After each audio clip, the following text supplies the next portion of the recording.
help us better understand the complicated situation and the tensions along the Korean Peninsula.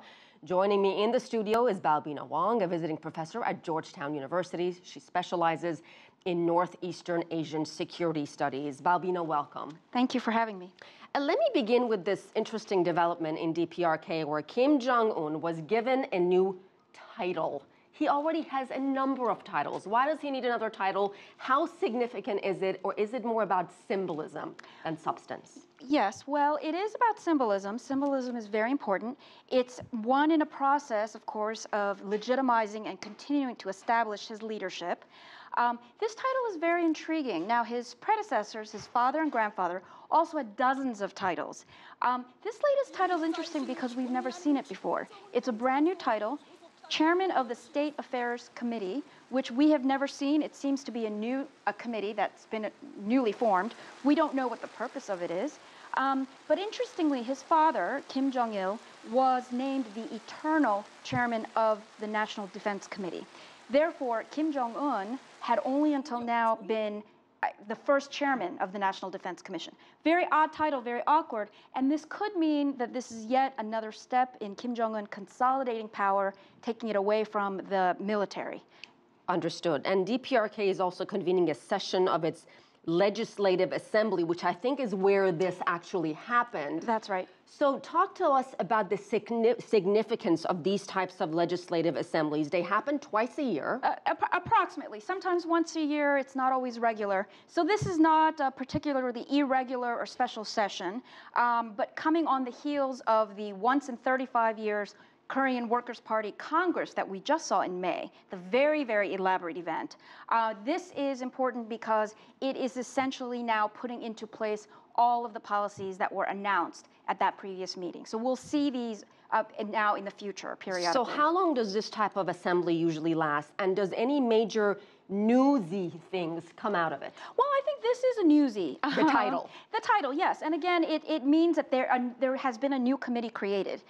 In a highly bureaucratized society and system like North Korea, these types of titles and positions matter. They matter greatly. I wanted to ask you about President Xi's meeting with ROK Prime Minister in Beijing. China is not happy about the deployment of the U.S. THAAD missile defense system in Seoul. Can you explain China's position to us? They say this is a security problem for them.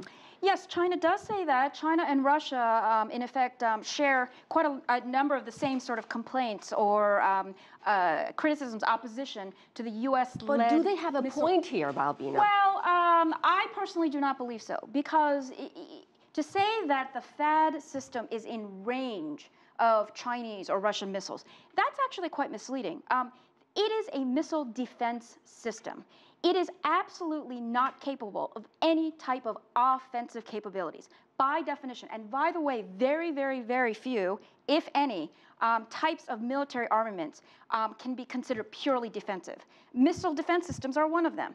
So when it says in range, what it means is the capabilities to cover the airspace, to be able to cover the areas in which Chinese and Russian missiles can come into territories that are covered by U.S. allies. So that is the objection. Now, frankly, you object only if that means that your offensive capabilities are being reduced.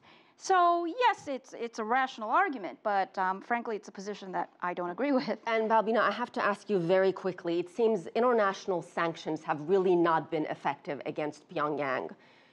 What is going to work here? Six-party talks that China has been pushing? Well, I think the six-party talks are dead, and I think the most recent unofficial meeting attended by North Korean representatives in Beijing last week, North Korea clearly said six-party talks are dead. Those were the words that were used. So China is pushing some sort of multilateral diplomacy. I don't think the six-party talks, it can be revived. Okay. Perhaps some other sort of system. This is certainly a complicated story, isn't it? Balbina Hwang, thank you so much for being here. Thank you.